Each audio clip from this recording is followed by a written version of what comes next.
Good morning, Bucknutters. It is Thursday, September 10th, 2020. I am Dan Rubin. This is the Bucknuts Morning 5 and Change. If it's Thursday, that can mean only one thing.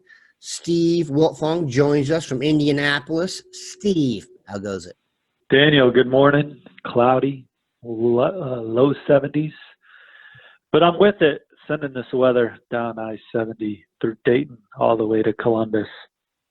It's a beautiful morning in the Gem City. Sunny, low 70s. We will take it. Steve is the director of recruiting for 24/7 Sports, and we've got some great content on that level today. First, we would be remiss if we did not offer our congratulations to Ryan Shazier on his official retirement from the NFL. We all remember Ryan's injury with the Pittsburgh Steelers in 2017. In my opinion, one of the legendary and best defensive players of the Meyer era, a key cog in the championship run, and really just a wonderful football player. I would make an argument he was on his way to a Hall of Fame career with the Steelers. It was a tremendous career. We appreciate everything Ryan did for Ohio State and are happy that he is now healthy and moved on with his beautiful family. So congratulations to Ryan Shazier. What a great organization the Steelers are, too. Take care of their people the way they do. Cam Hayward, another former Buckeye, just got paid. After a long career there are some teams that choose to use guys up and dispose of them when they become veterans. That is not the mode of the Steelers. The family Hayward will be enjoying that for generations. And let's get to someone else tremendous, Travion Henderson, the best running back in the class of 2021, a Virginia native committed to Ohio State. A lot of chatter about Travion. He's a very good guy on social media and allows you to kind of follow his ups and downs. There's been some speculation that, he would look at another school because Ohio State's not playing football right now. As of right now, I'm not getting into that right now. Your thoughts on Travion Henderson? You and he just had a long conversation, and things are actually going real well. Yeah, the five-star back who committed to Ohio State in March has never been to Columbus. That's well known, and he's hoping that changes here soon in the next couple of weeks.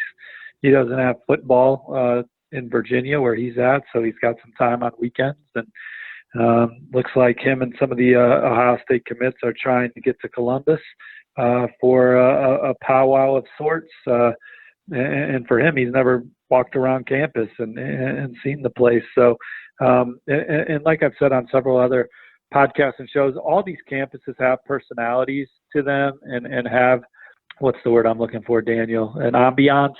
Like if you were to go to Auburn, you would feel some kind of way on their campus. Ohio State, they all have their personalities, Notre Dame. And so getting on Ohio State's campus, even if you can't visit with Ryan Day and Tony Alford or whoever you're close with, it'll still be a good experience for him, and they're trying to do it soon. And talking to Jack Sawyer, the Ohio State recruiting, the Ohio State commits text thread. I mean, these guys are talking to each other every day. Jack Sawyer's like, I haven't met like 6 of them yet. So they're hoping to get as many commits as possible to Ohio State. Maybe an uncommitted guy or 2 joins them. I haven't heard that anyone that's uncommitted is coming. But the commits have a close bond and they want to get together and hang out. And Ohio State's the obvious place to try and do it. So let's talk about who else might join Travion and then maybe put in context how effective you think these powwows are. We heard so much about the Oklahoma get-together that went on. Is that something, could this rival that, or is this a little bit more informal? Well, for Ohio State, it's different because they have 19 commits. There's only a handful of targets left on the board where, Georgia, LSU, and Oklahoma who have done something in a similar capacity have a lot more spots available to them as they head down the stretch run. I don't view this as the same. I think that this was just the Ohio State commits that have a brotherhood amongst each other, trying to get together and spend some more time together and get to know each other better. Obviously they're getting to know each other through technology, but face-to-face, get together and hang out. As of yesterday, nothing was set in stone. So, I suppose there's a chance it could all fall through, but they seem to want to have it happen and they want to get together. And Travion definitely wants to get to Ohio State and check it out before he enrolls early. Have you heard of any Ohio State recruit waning in his commitment to the program based on the fact that Ohio State and the Big Ten won't be playing? I haven't. Nope. Can't say that I have. Okay, so that's on the record there, people. I haven't heard that from Michigan or Penn State either, or any of the other prominent programs in the Big Ten. The recruiting's always fluid. We all know that. I don't know if the Big Ten not playing is going to be the dagger for a kid that may have already been looking around behind the scenes without anyone knowing for any of those programs. But just to clarify that, you've not heard that to be the case of anyone so far? Nope.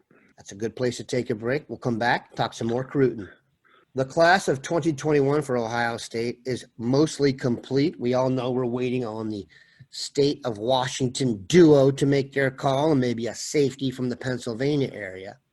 But a new name bubbled up, an offensive lineman from your neck of the woods, at least your state, Floyd Knobs, Indiana, which, by the way, is a great name for a town. Zen Mikulski, a big offensive lineman committed to Louisville, had a Zoom meeting with Buckeye staff on Tuesday and was offered. What do you think of Zen? And do you think he will end up a Buckeye or a Cardinal? Well, I may live closer to Ohio State than I do Floyd's Knobs, Indiana. And if I don't, it's not by much. So he is in southern Indiana, not too far from Lexington, I don't think. I think he's a hop, skip, and a jump from Lexington. Louisville was his dream school. They offered him. He committed pretty quickly. Alan True was kind of the guy that discovered Zen for us at 24/7 Sports, my colleague. He sniffed him out early, and he's a prospect that I think was like a 210-pound tight end a little over a year ago, and he's just had a unbelievable transformation from a physical standpoint to blossom into this offensive lineman. And on film, he's athletic for sure and can bend and has some traits to him. He's playing smaller school competition, but he's obviously attracted some suitors. Ohio State, the latest. We'll see what happens. I think him putting out the fact that he has the offer shows that there is some sort of interest, and we'll see where it goes from here. Ohio State's obviously looking for one more offensive lineman to fill out this class. I think Tristan Lee's probably more of a long. I mean, they're one of Tristan's favorite schools, but I would put them third or fourth on that list. So, we talk about on the show all the time how prepared and diligent the Ohio State recruiting staff is, and they got guys on. They're watching senior film of guys, and Zen's one that's obviously popped for them so far. Do we have a timetable on this kid, or is this just kind of fluid? No, I think it's fluid right now. All right, Steve, since they are playing football where you're from, what are you doing this weekend? I'm going to go see Indianapolis Lawrence North take on Indianapolis North Central. Power 5 guys on each side, battle of undefeated programs. Anyone on there that can play at Ohio State? Yeah, I don't know if there are guys that Ohio State will offer, but there's guys that I think are good enough to play at Ohio State. Lawrence North's quarterback is Donovan McCulley. He's a 4-star recruit. He's raw, but he has a ton of upside. He's committed to Indiana. He can sling it. He can make things happen with his legs. This is a program that has been perennially awful. And with McCulley under center, they were uber competitive the last 2 years, losing records, but games that they were typical. It kind of reminded me of the Jay Cutler Vanderbilt years where they still had losing seasons, but they were competitive in those losses. They're 3-0 now, though, and he's got a 2022 receiver named Omar Cooper, who is a guy that I think could play at Ohio State, but that position. Receiver, Ohio State, they're in on Caleb Burtons of the world right now and Luther Burdens. But Omar Cooper is going to play. I mean, he's already got several Big Ten offers. And then on the other side, Theron Johnson's a corner committed to Northwestern that's shining on both sides of the ball. I think he's one of the better commits in Northwestern's class, and he's a stock-up guy. And I think there's some other programs sniffing around him right now with the way he started out his senior season. We appreciate Steve stopping by. We all know we're on a roller coaster now, Bucknutters. We have no idea what's going to go on today. It could take a turn for the worse. Momentum could generate in the positive direction. Keep it locked in, Bucknutters. Have a good one. Take care, y'all. See you on the front row.